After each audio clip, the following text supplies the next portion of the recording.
My name is Emily. I am 31 years old, and the man I have loved and admired and defended my entire life, I am only now beginning to understand who he actually was. Stay with me. Because what I found out will change the way you think about the people you trust most in this world. Let me tell you about my father. Because if I am going to tell you the truth about who he was, I have to start with who I believed him to be. For 30 years, his name was Thomas Edward Green. Everyone called him Tom. He was 6'2", broad shoulders, dark hair that went silver at the temples when he hit his 50s, the kind of silver that made him look distinguished rather than old. He had laugh lines around his eyes that were there from my earliest memory. He was the kind of man who laughed easily and often. He grew up in Pittsburgh. Working-class family. His father was a steel worker. His mother cleaned houses. He was the first person in his family to go to college. He studied engineering at Penn State, graduated in 1988, moved to Cincinnati for work, and met my mother at a company picnic 6 months later. My mother's name is Margaret. Everyone calls her Maggie. She is warm and sharp and funny, and she loved my father with her whole heart for 32 years. They married in 1991. I was born in 1993. My brother, younger than me by 3 years, came along in 1996. We lived in a brick colonial on a quiet street in Cincinnati. My father coached my brother's little league team. He helped me with science projects at the kitchen table. He drove me to piano lessons every Saturday morning for 6 years, even though I was, by any objective measure, a terrible piano player. He never missed a recital, not one. He was at every school play, every graduation, every important moment. He walked me down the aisle at my wedding 4 years ago, and he cried just like he cried the day I was born, and I thought, standing beside him at the end of that aisle, that I was the luckiest daughter in the world. I thought I knew him completely. I knew almost nothing. We were not a perfect family. I want to be honest about that because I think perfect families are a myth, and pretending otherwise would be unfair to you. My parents argued sometimes about money, about discipline, about the normal friction of two people building a life together over decades. My father worked long hours, and my mother sometimes resented the absence. There were stretches of my childhood where he traveled for work, sometimes weeks at a time, and I remember my mother holding things together alone and looking tired in a way she tried to hide from us kids. But the love was real.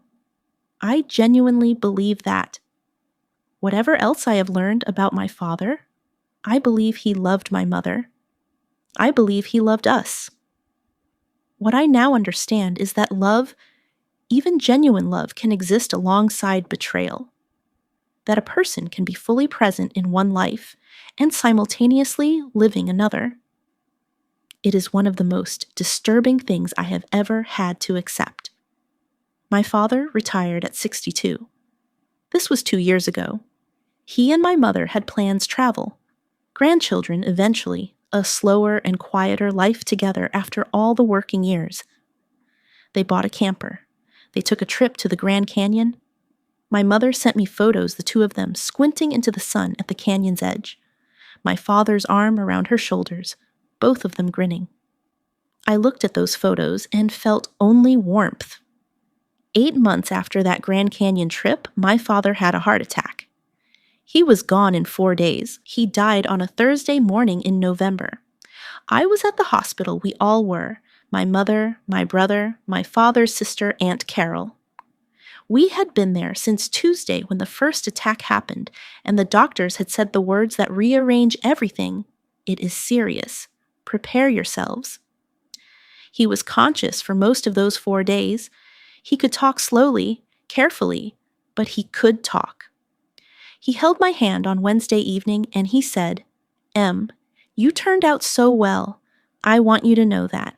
I am so proud of you." I said, "Don't talk like that, Dad. You're going to be okay." He smiled at me, that specific smile, the one with the laugh lines, and he said, I know. I just wanted to say it. He passed the next morning before any of us arrived. The nurse called at 6:45. My mother made a sound on the phone that I will carry with me forever. The funeral was the following Monday. 300 people came, I am not exaggerating. 300 people who had known and loved Thomas Green showed up to say goodbye. His former colleagues, his neighbors, his little league families, people from his church, people from his college 30 years ago. I stood at that service and I watched person after person approach my mother with tears in their eyes and tell her what a wonderful man she had married, and every single one of them was right. That is what makes everything that came after so impossibly hard to hold. It was 6 weeks after the funeral. My mother and I were going through my father's study together, sorting papers, organizing files. The quiet and painful administrative work of dismantling a life. My father was an organized man. Everything labeled, everything filed. 30 years of tax returns in chronological order, insurance documents in a green binder, investment accounts clearly documented. And then, in the very back of the bottom drawer of his filing cabinet, behind a folder of old car repair. Receipts, a bundle of letters, tied with a piece of brown string. My mother found them. I watched her face when she pulled them out, just this flicker of confusion, the slight frown of someone who has found something that does not fit the filing system. She untied the string, she read the first 3 lines of the top letter, and she sat down very slowly, very carefully on the floor of that study. I said, "Mom, what is it?" She handed me the letter without speaking. It was handwritten, a woman's handwriting, neat, slanted slightly to the right. It was dated March 1993, 2 months after I was born. It began, "Tom, I know you said we need to be careful. I understand, but I need you to know she looks just like you. She has your eyes. I thought you should know that." I read that sentence 4 times. She looks just like you. I looked up at my mother. Her face was completely white. I said very quietly, "Mom." She said, in a voice I had never heard from her before, flat and far away, "Keep reading. There were 23 letters in that bundle, spanning from 1992 to 2003. 11 years. We read them all, sitting on the floor of my father's study. My mother and I side by side, passing letters back and forth in complete silence. The woman's name was Diane. She and my father had met in 1991, the same year he married my mother. They had worked at the same engineering firm briefly before my father moved to a different company. And somewhere in that overlap, they had begun something that did not end when it should have. Diane had a daughter. Her name, based on the letters, was Claire, born in January 1993. I was born in February 1993. Claire and I are 1 month apart. My father had 2 daughters born 1 month apart to 2 different women, and he raised one of us and sent letters in secret to the other. The letters were not cold or businesslike. That would have been easier, I think. They were warm. Careful, yes, always careful, always aware of the secrecy required, but warm. He asked about Claire's milestones, her first steps, her first words, her first day of school. He sent money. This was referenced several times, amounts, dates. He was financially supporting a child we never knew existed. The last letter was dated 2003. I was 10 years old that year. Claire would have been 10 also. After 2003, nothing. Whatever had existed between my father and Diane, it ended. Or it moved somewhere the letters could not follow. My mother did not cry while we read. She sat perfectly straight on that floor, and she read every single letter with her jaw set and her eyes clear. When we finished, she stacked them neatly, tied the string back around them, set them on the desk. Then she stood up, walked to the kitchen, and made herself a cup of tea. I sat on that study floor alone for a very long time. The following weeks were the strangest of my life, because I was grieving two things simultaneously, and they were completely different griefs that somehow had to exist in the same body at the same time. I was grieving my father. The real grief, the loss of him, the hole his absence left, the specific ways I missed him every single day. His voice on the phone, his advice I would never get to ask for, the grandfather he would never get to be. And I was grieving the version of him I thought I had known. That grief was quieter, but in some ways deeper, because it did not have a funeral, did not have 300 people, did not have a casserole delivered to the door. It was a private, invisible grief with no name and no ritual. My brother did not know yet. I was not ready to tell him. My mother asked me to give her time before we said anything to anyone, and I respected that completely. It was her secret to share or keep. It was her marriage, her 32 years.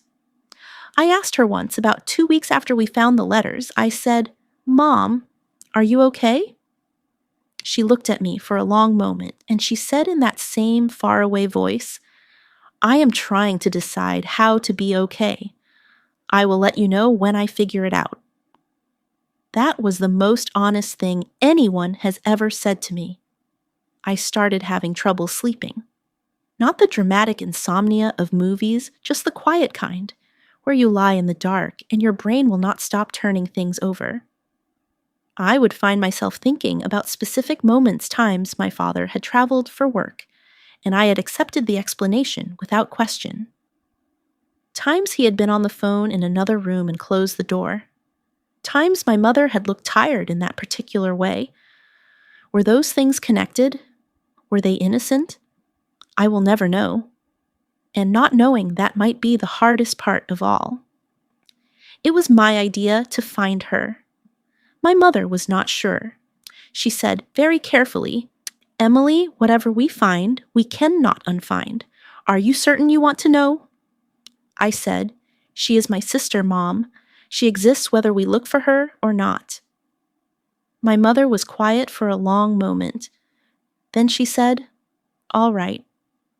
I am not going to walk you through every detail of how I found her, partly to protect her privacy, and partly because it took 3 weeks and involved a lot of dead ends and 2 different searches. What I will tell you is that I found her. Her name is Claire Diane Morrison. She is 31 years old, 1 month older than me. She lives in Pittsburgh. She is a nurse. I found her on social media first. I sat at my laptop and I looked at her profile picture for a very long time. She has my father's eyes, the same exact shape, slightly deep set, a particular shade of brown. I have those eyes. I have looked at those eyes in the mirror my entire life. Seeing them on a stranger's face was one of the strangest moments of my life. I sent her a message, simple and direct, because there is no gentle way to say what I needed to say. I told her my name. I told her who my father was. I told her we had found the letters. I told her I was not reaching out with anger, only with the need to understand.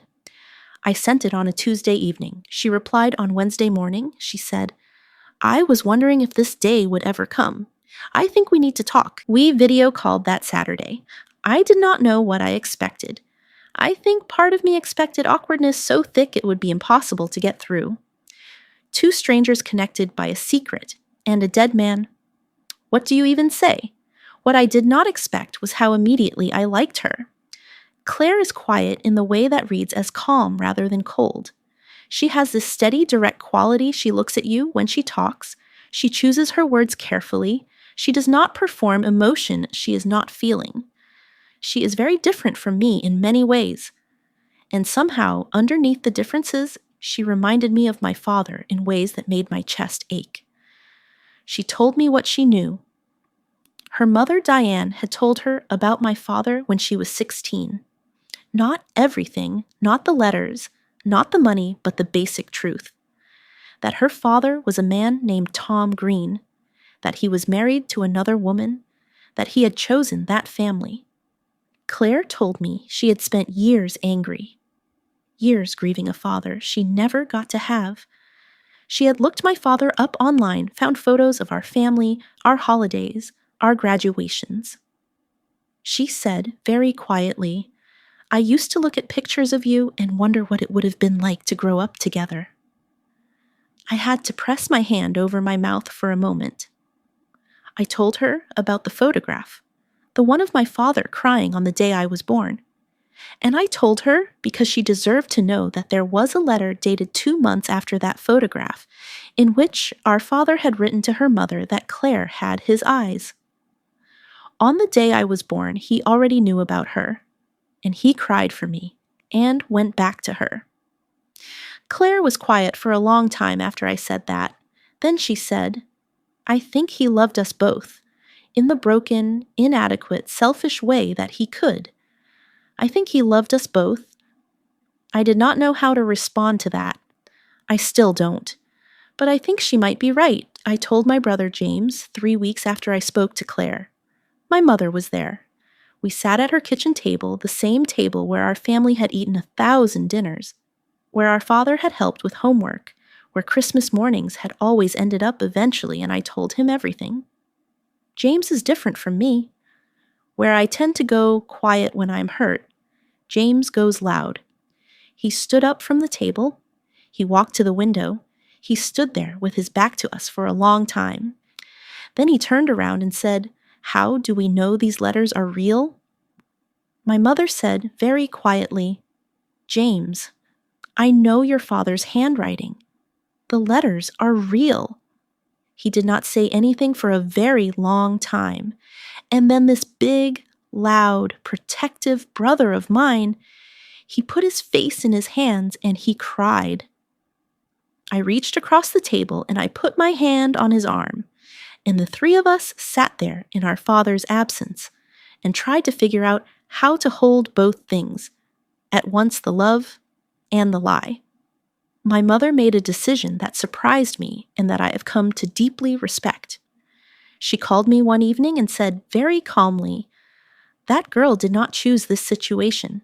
She lost a father she never got to have. I am not going to make her pay for what Tom did."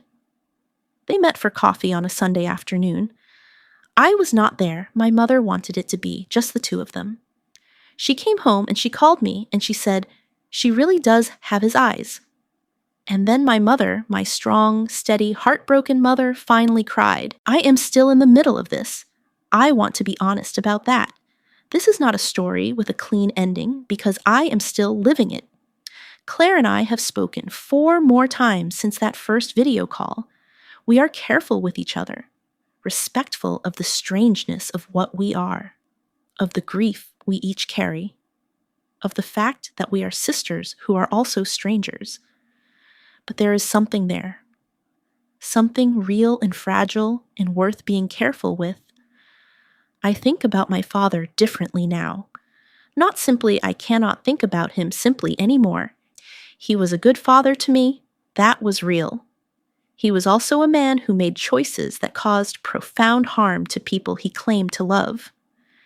Both of those things are true simultaneously, and I am learning slowly, imperfectly, to hold them both without needing to resolve them into something simpler. The hardest question I sit with is this: what I have wanted to know. If those letters had never been found, if my father had managed to take this secret to his grave, which he nearly did, would my life have been better? And I come back every time to the same answer. Yes, I needed to know. Not because knowing is easier, it is not, but because Claire exists.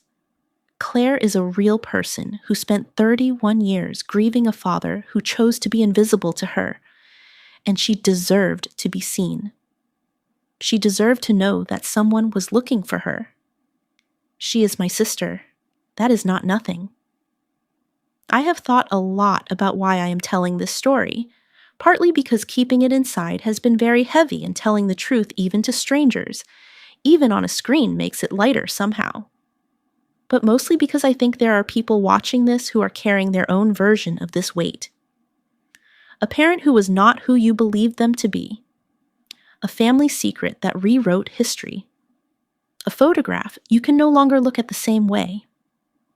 I want to say something to you directly. Loving someone and being angry at them are not opposites. You can grieve someone fully and also be furious at them. You can miss a person every single day and also acknowledge the harm they caused. You do not have to choose one or the other. You are allowed to hold both. My father was a complicated man who loved imperfectly and caused real damage with his secrets. He was also the man who never missed a piano recital, even though I was a terrible piano player. He was also the man who cried the day I was born. All of that is true, and I am learning slowly, on the hardest days and the easier ones, that the truth, even when it is painful, even when it changes everything, even when it comes too late to say to someone's face, the truth is always better than the alternative. If you are sitting with a family secret right now, whether it is yours or someone else's, I hope this story gives you something.